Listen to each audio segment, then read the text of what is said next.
آج کی گفتگو کا موضوع ہے ذکر الہی، اللہ کو یاد کرنا۔ اللہ تعالیٰ کو یاد کرنا خوبصورت ترین کاموں میں سے ایک کام ہے، بہترین عبادات میں سے ایک عبادت ہے۔ قرآن پاک میں اللہ تعالیٰ اس کے بارے میں فرماتے ہیں وَلَذِكْرُ اللَّهِ أَكْبَرُ، اور اللہ کا ذکر بہت بڑا کام ہے، بہت اچھا کام ہے۔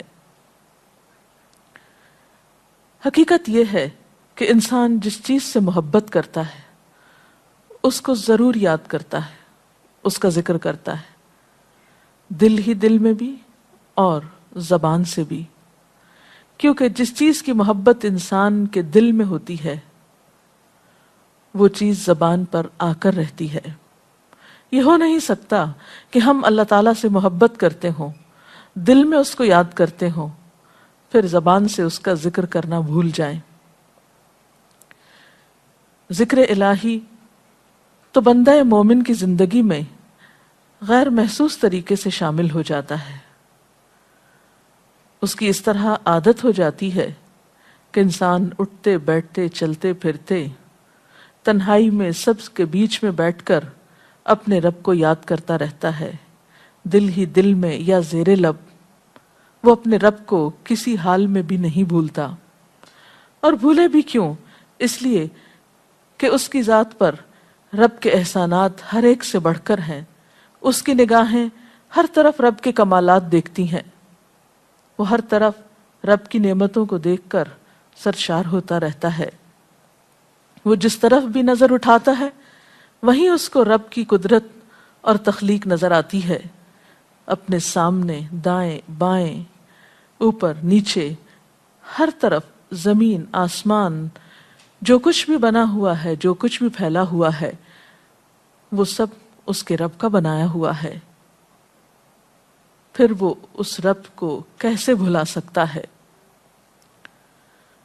قرآن پاک میں اہل ایمان کو ذکر کرنے کی تلقین کی گئی ہے۔ اللہ سبحانہ و تعالیٰ فرماتے ہیں فَاذْكُرُونِي أَذْكُرْكُمْ، تم مجھے یاد کرو، تم میرا ذکر کرو، میں تمہیں یاد کروں گا۔ ایک اور جگہ پر فرمایا وَاذْكُرْ رَبَّكَ فِي نَفْسِكَ تَضَرُّعًا وَخِيفَةً وَدُونَ الْجَهْرِ مِنَ الْقَوْلِ بِالْغُدُوِّ وَالْآصَالِ وَلَا تَكُن مِّنَ الْغَافِلِينَ، اور اپنے پروردگار کو دل ہی دل میں عاجزی اور خوف کے ساتھ اور آہستہ آواز سے صبح و شام یاد کرتے رہو، اور دیکھنا غافل نہ ہونا، یعنی رب کی یاد سے کبھی بھی غفلت اختیار نہ کرنا۔ ایک اور جگہ پر فرمایا وَاذْكُرُوا اللَّهَ كَثِيرًا لَعَلَّكُمْ تُفْلِحُونَ، اور اللہ کا ذکر کرو کثرت کے ساتھ، بہت زیادہ۔ کیوں؟ لَعَلَّكُمْ تُفْلِحُونَ، تاکہ تم فلاح پاؤ، کامیاب ہو جاؤ۔ اس سے پتہ چلتا ہے کہ اللہ تعالیٰ کو یاد کرنا کامیابی کی علامت ہے، اللہ کے ذکر میں کامیابی کی ضمانت ہے۔ مومن مردوں اور عورتوں کی صفت قرآن پاک میں یہی بیان کی گئی ہے کہ وہ بہت زیادہ اللہ کا ذکر کرنے والے ہوتے ہیں۔ سورۃ الاحزاب میں آتا ہے وَالذَّاكِرِينَ اللَّهَ كَثِيرًا وَالذَّاكِرَاتِ، اور اللہ کا ذکر کرنے والے مرد اور اللہ کا ذکر کرنے والی عورتیں جو کثرت سے اللہ کا ذکر کرتی ہیں۔ کثیراً اعد اللہ لہم مغفرۃ واجرا عظیما، اللہ نے ان کے لیے بخشش اور بہت بڑے اجر کا وعدہ کر رکھا ہے۔ اور پھر یہ کہ ذکر کرنے کے لیے کوئی خاص وقت مقرر نہیں، انسان ہر حال میں ذکر کر سکتا ہے، ہر وقت میں ذکر کر سکتا ہے۔ نبی صلی اللہ علیہ وسلم کے بارے میں آتا ہے کان یذکر اللہ فی کل احیانہ، آپ ہر وقت میں، یعنی ہر قسم کے وقت میں، یعنی دن میں یا رات میں، صبح میں یا شام میں اللہ کا ذکر کیا کرتے تھے۔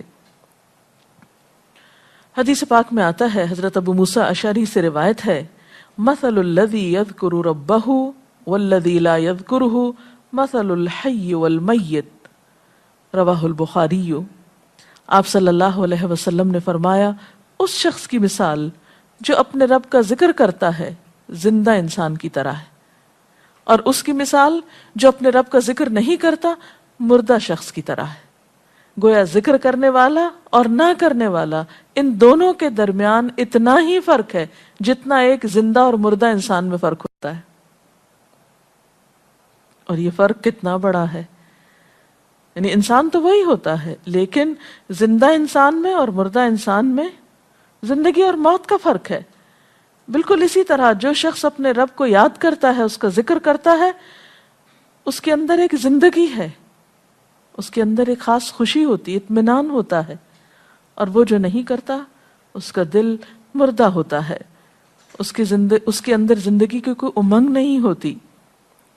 ایک اور حدیث میں آتا ہے، نبی صلی اللہ علیہ وسلم نے فرمایا، اللہ تعالیٰ فرماتا ہے میں اپنے بندے کے خیال کے مطابق ہوتا ہوں یا خیال کے ساتھ ہوتا ہوں. جو خیال وہ میرے بارے میں رکھتا ہے میں اسی کے مطابق اس کے ساتھ معاملہ کرتا ہوں، اور میں اس کے ساتھ ہوتا ہوں جب وہ مجھے یاد کرتا ہے. گویا ذکر کرنے والے اللہ کی مدد کے مستحق ہوتے ہیں، یعنی اللہ ایسے بندوں کے ساتھ ہوتا ہے جو ذکر کرتے رہتے ہیں. اگر وہ مجھ کو اپنے دل میں یاد کرتا ہے تو میں بھی اس کو اپنے دل میں یاد کرتا ہوں، اور اگر وہ مجھے کسی جماعت میں بیٹھ کے یعنی کسی گروپ میں یعنی کہ پبلک میں بیٹھ کے یاد کرتا ہے تو میں اس کو اس سے بہتر جماعت میں یاد کرتا ہوں، یعنی فرشتوں کی جماعت میں یاد کرتا ہوں. تو گویا فَاذْكُرُونِي أَذْكُرْكُمْ، تم مجھے یاد رکھو میں تمہیں یاد رکھوں گا. تو جو شخص بھی یہ چاہتا ہو کہ اللہ تعالیٰ اس کو یاد رکھے، اس کی مشکل میں اس کی مدد کرے، تو اس کے لیے کیا ضروری ہے کہ پھر وہ ذکر کرتا رہے. اور ذکر تمام عبادات کو خوبصورت بناتا ہے. مثلا روزہ رکھنا ایک عبادت ہے، لیکن جس روزے میں ذکر الہی ہو اس کا اجر و ثواب کئی گنا بڑھ جائے گا. حج ایک عبادت ہے بذات خود، حج کا سفر ایک عبادت ہے، لیکن اس سفر میں انسان اگر ذکر الہی کرتا رہے تو اسی حج کا ثواب کئی گنا بڑھ جائے گا. اور نماز تو سراسر ہے ہی اللہ کی یاد کا نام. اقم الصلاۃ لذکری، نماز قائم کرو میری یاد کے لیے. اللہ کے ذکر کا بہترین طریقہ ہے. ایک اور موقع پر آپ صلی اللہ علیہ وسلم سے جب یہ پوچھا گیا کہ سب سے اچھی نماز کس کی، سب سے اچھا روزہ کس کا، سب سے اچھا حج کس کا، سب سے اچھا مجاہد کون، تو آپ صلی اللہ علیہ وسلم نے ہر بار یہی جواب دیا کہ جو اپنے ان کاموں میں ذکر الہی کثرت کے ساتھ کرے. اور ذکر کرنے والے ہر میدان میں آگے نکل جاتے ہیں. حدیث پاک میں آتا ہے نبی صلی اللہ علیہ وسلم نے فرمایا مفردون سبقت لے گئے. لوگوں نے پوچھا کہ یہ مفردون کون ہیں؟ فرمایا وہ مرد جو کثرت کے ساتھ اللہ کا ذکر کرتے ہیں اور وہ عورتیں جو کثرت کے ساتھ اللہ کو یاد کرتی ہیں. اور یہاں آپ نوٹ کر رہے ہیں خاص طور پر مردوں کے ساتھ ساتھ عورتوں کا ذکر بھی ملتا ہے. حضرت عبداللہ بن بصر فرماتے ہیں کہ ایک شخص نے عرض کیا یا رسول اللہ صلی اللہ علیہ وسلم، بے شک اسلام کے احکام مجھ پر بہت ہیں، یعنی ذمہ داریاں بہت ہیں، کرنے کے کام بہت ہیں. آپ مجھے کوئی ایسی بات بتائیں جسے میں اپنے لیے لازم کر لوں، یعنی میرے لیے آسان ہو اور میں پابندی سے کر سکوں. تو آپ صلی اللہ علیہ وسلم نے فرمایا لا یزال لسانک رطبا من ذکر اللہ، کہ ایک چیز پابندی سے پکڑ لو، اور وہ کیا کہ تیری زبان ہمیشہ اللہ کے ذکر سے تر رہے، ہر دم اللہ کو یاد کرتے رہو. اور یہ حقیقت ہے کہ انسان کوئی بھی کام کر رہا ہو، مثلا خواتین کھانا پکا رہی ہیں، گھر صاف کر رہی ہیں، واک کر رہی ہیں، کوئی بھی کام کر رہی ہیں اس طرح کا، تو اس میں ساتھ ساتھ اللہ کی یاد کرتی رہیں. سبحان اللہ، الحمدللہ، اللہ اکبر، استغفر اللہ، لا الہ الا اللہ، ان اذکار کا ورد کرتے رہیں، تو اس میں کام بھی ہوتا رہے گا اور اس کے ساتھ ساتھ اللہ کی یاد بھی ہوتی رہے گی. خصوصی طور پر 2 کلمات ایسے ہیں جن کے بارے میں بہترین اجر کی خوشخبری سنائی گئی. آپ صلی اللہ علیہ وسلم نے فرمایا کلمتان، 2 کلمات ایسے ہیں خفیفتان علی اللسان، جو زبان پہ بہت ہلکے ہیں، یعنی پڑھنے میں کچھ مشکل نہیں، ثقیلتان فی المیزان، میزان میں بہت بھاری ہیں، حبیبتان الی الرحمن، رحمان کو بہت محبوب ہیں، اور وہ کیا ہیں؟ سبحان اللہ و بحمدہ، سبحان اللہ العظیم. چلتے پھرتے، اٹھتے بیٹھتے، کام کاج کرتے، تسبیح پڑھتے رہنا، ذکر کرتے رہنا، انسان کے دل کو جہاں اطمینان بخشتا ہے وہاں اس کے کام کو آسان بھی کر دیتا ہے اور اللہ کی مدد بھی ساتھ ہوتی ہے. اور قرآن پاک میں ایسے لوگوں کے لیے خوشخبری ہے، الا بذکر اللہ تطمئن القلوب، سنو اللہ کے ذکر سے دلوں کو اطمینان ہوتا ہے. اور ویسے بھی میزان میں بہت بھاری نیکی ہے. ایک حدیث میں آتا ہے کہ رسول اللہ صلی اللہ علیہ وسلم نے لوگوں سے پوچھا، کیا میں تمہیں نہ بتاؤں کہ تمہارے اعمال میں سب سے اچھا عمل، سب سے پاکیزہ اور تمہارے درجات کو سب سے زیادہ بڑھانے والا اور جو تمہارے لیے سونے چاندی کے خرچ کرنے سے زیادہ بہتر ہو، اور اس سے بھی بہتر ہو کہ تم اپنے دشمنوں سے ملو، ان کی گردنیں تم مارو اور وہ تمہاری گردنیں مارے، تو کیا ایسا عمل نہ تمہیں بتاؤں؟ صحابہ نے عرض کیا، ضرور یا رسول اللہ صلی اللہ علیہ وسلم، ہمیں ایسا عمل بتائیے. تو آپ نے فرمایا وہ اللہ کا ذکر ہے. یعنی تمام اعمال میں وہ سبقت لے جاتا ہے. اسی طرح ایک اور حدیث میں ہے، رسول اللہ صلی اللہ علیہ وسلم نے فرمایا کہ جب بھی کچھ لوگ بیٹھتے ہیں اور وہ اللہ کا ذکر کرتے ہیں، یعنی کسی مجلس میں اکٹھے ہو کر بیٹھتے ہیں، تو اللہ کی رحمت ان کو ڈھانپ لیتی ہے، ان پر سکینت نازل ہوتی ہے. اللہ تعالیٰ ان کا اپنے ہاں ذکر کرتے ہیں. گویا اکیلے بھی ذکر کیا جا سکتا ہے اور کسی مجلس میں اکٹھے بیٹھ کر بھی. پھر اسی طرح صبح و شام بھی، جیسا کہ قرآن پاک میں آتا ہے، وَسَبِّحْ بِحَمْدِ رَبِّكَ قَبْلَ طُلُوعِ الشَّمْسِ وَقَبْلَ غُرُوبِهَا، اپنے رب کی تسبیح بیان کرو سورج نکلنے سے پہلے اور اس کے غروب ہونے سے پہلے. ایک اور جگہ پر آتا ہے وَسَبِّحْ بِحَمْدِ رَبِّكَ بِالْعَشِيِّ وَالْإِبْكَارِ، اپنے رب کی حمد و ثنا بیان کرو عشی کے وقت یعنی عصر کے وقت، والابکار اور صبح کے وقت. عشی کا لفظ جو ہے یہ زوال شمس سے غروب شمس کے درمیانی وقت کو کہتے ہیں. پھر اسی طرح انبیاء علیہ السلام کے بارے میں ہم دیکھتے ہیں، حضرت داؤد علیہ السلام بہت خوبصورت آواز سے، بہت خوبصورت انداز میں اللہ تعالیٰ کا ذکر کیا کرتے تھے. نبی صلی اللہ علیہ وسلم نے ایسے لوگوں کے بارے میں بہت خوشخبریاں دی ہیں. اور سب سے بڑی خوشخبری کیا ہے کہ خود اللہ تعالیٰ کا تقرب انسان کو حاصل ہوتا ہے، انسان کے گناہوں کا کفارہ ہوتا رہتا ہے. اور بعض اذکار جو بظاہر تو بہت معمولی نظر آتے ہیں لیکن ان کا اجر و ثواب اتنا ہے کہ انسان حیران ہوتا ہے کہ اتنے کم کلمات کے بدلے اتنا بڑا ثواب. جیسے نبی صلی اللہ علیہ وسلم نے فرمایا کہ الحمدللہ کہنا میزان کو بھر دیتا ہے. اب الحمدللہ دو لفظ ہیں لیکن جو شخص دل سے اس کو ادا کرتا ہے تملا المیزان، میزان بھر جاتا ہے اس سے. سبحان اللہ، الحمدللہ کے کلمات آسمان اور زمین کے درمیان کو پر کر دیتے ہیں. نہیں اتنا اجر و ثواب ہے ان چھوٹے چھوٹے کلمات کا بھی، لیکن اکثر شیطان ہمیں ان سے غافل رکھتا ہے. تو ضرورت اس بات کی ہے کہ ہم کثرت کے ساتھ اللہ کو یاد کرنے والے ہوں تاکہ ہمارے دین و دنیا کے کام سنور جائیں اور آخرت میں اللہ کے محبوب اور مقرب بندوں میں ہمارا شمار ہو. اگر اس سلسلے میں آپ کے ذہن میں کوئی سوال ہے تو آپ کر سکتے ہیں. جی آپ پوچھیں. محترم ڈاکٹر صاحبہ، ہمیں آپ بتائیں گے کہ مسنون اذکار کی طرف ہمیں رہنمائی فرمائیے. بہت سی کتابیں ایسے ہیں جس میں نبی صلی اللہ علیہ وسلم سے ہر موقع کی مناسبت سے اذکار مذکور ہیں. مثلا آپ دیکھیے کہ آپ صلی اللہ علیہ وسلم جب نیند سے بیدار ہوتے تھے تو اس وقت اللہ تعالیٰ کے ذکر سے دن کا آغاز کرتے تھے. صبح کے وقت الحمدللہ الذی احیانا بعدما اماتنا والیہ النشور. پھر اسی طرح بستر سے اٹھنے کے بعد انسان اپنے قضاء حاجت کے لیے اگر واش روم میں جاتا ہے تو اس وقت بیت الخلاء میں داخل ہونے کے وقت کا ذکر ہے. پھر بیت الخلاء سے باہر آنے کے وقت نبی صلی اللہ علیہ وسلم جب تہجد کے وقت اٹھتے تھے تو وضو سے پہلے آسمان کی طرف نگاہ اٹھا کر سورۃ آل عمران کی آخری آیات پڑھا کرتے تھے. پھر اسی طرح سحری کے وقت خاص طور پر استغفار کا حکم ہے. پھر انسان وضو کرتا ہے تو وضو سے قبل اور وضو کے آخر میں ذکر بتایا گیا، اور وضو کے آخر کا ذکر سبحانک اللہم و بحمدک اشہد ان لا الہ الا انت استغفرک و اتوب الیک کا اتنا ثواب بتایا گیا کہ ایسے شخص کے لیے جو پابندی کے ساتھ یہ ذکر کرتا ہے اس کے لیے جنت کے 8 دروازے کھل جاتے ہیں۔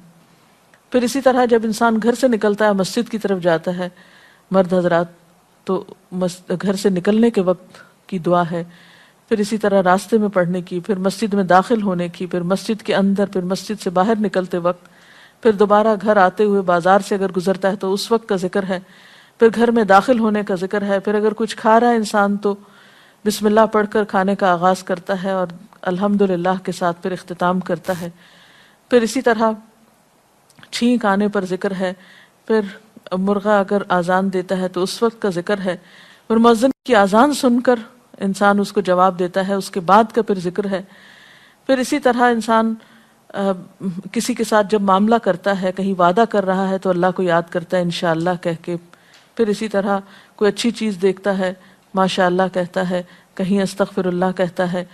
تو بندہ مومن کی زندگی کا کوئی مقام اور کوئی موقع ایسا نہیں جس کے بارے میں نبی صلی اللہ علیہ وسلم نے کوئی نہ کوئی خوبصورت انداز کا ذکر نہ سکھایا ہو۔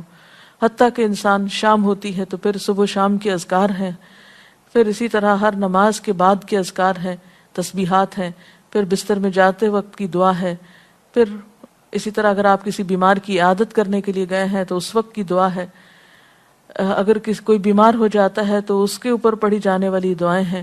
یعنی کوئی بھی زندگی کا گوشہ ایسا نہیں جس میں ذکر الہی کی طرف ہمیں متوجہ نہ کیا گیا ہو۔